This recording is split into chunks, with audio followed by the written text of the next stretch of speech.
మన ప్రభువును రక్షకుడైన యేసుక్రీస్తు నామములో మీ అందరికీ శుభాభివందనాలు తెలియజేస్తున్నాను. అందరూ బాగున్నారా? వారి ఉదయకాల సమయానికి వాక్యమును ధ్యానించిన దేవుడు ఇచ్చిన గొప్ప సమయాన్ని బట్టి దేవునికి స్తుతులు చెల్లిస్తూ ఉన్నాను. ఈ సమయంలో వాక్యమును చదువుకుందాం. సామెతల గ్రంథము 4వ అధ్యాయం 1 నుంచి 5 వచనాలు.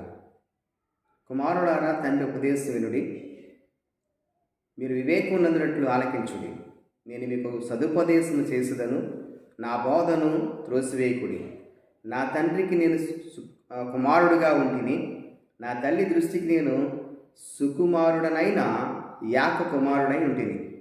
ఆయన నాకు బోధించుచు నాతో ఇట్లనను, నీ హృదయము పట్టుదలతో నా మాటలను పట్టుకొని నిన్ను, నా ఆజ్ఞలను గై కొనిన ఎడల నీవు బ్రతుకుదువు.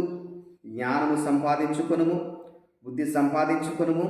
నా నోటి మాటలను మరువకుము, వాటి నుండి తొలగిపోకుము.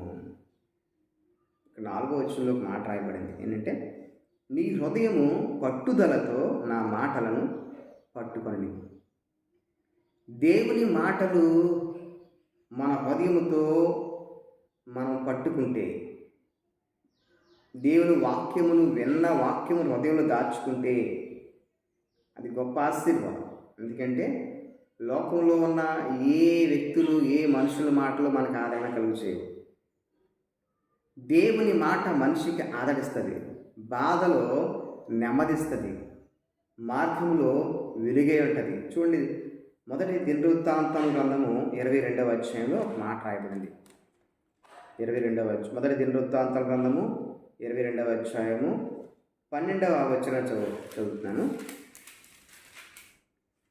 అక్కడ చూడండి, దేవుని వాక్యము అనేటువంటిది, నీ దేవుడైన యెహోవా ధర్మశాస్త్రము నీవు అనుసరించినట్లుగా యెహోవా నీకు వివేకమును తెలివిని అనుగ్రహించి ఇశ్రాయేలు మీద నీకు అధికారం దయచేయను గాక. అంటే ఎప్పుడైతే దేవుని వాక్యము ధర్మశాస్త్రం ఎక్కువ మనం ధ్యానిస్తామో, వాక్యం ఎక్కువ చదువుతామో, అప్పుడు ఏం కలుగుతుందంట? వివేకము, తెలివి దేవుడు ఇస్తాడంట. అలాగే ఒక హుందాతనం, అంటే ఇశ్రాయేలు మీద నీకు అధికారం అంటే ఒక హుందాతనంగా, ఈ లోకంలో గౌరవంగా, ఈ లోకంలో సంతోషంగా, ధైర్యంగా మనం జీవించగలం. అంటే అదే మాట కింద కూడా రాయబడి 13వ వచనంలో రాయబడి, నీకు జాగ్రత్త పడిన ఎడల నీవు వృద్ధి పొందుతావు.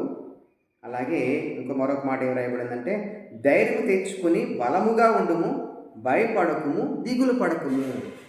అంటే ధైర్యంగా ఉండాలి, బలంగా ఉండాలి, సంతోషంగా ఉండాలి, దిగులు పడకూడదంటే దేవుని వాక్యమే మనను బలపరిచేది. కాబట్టి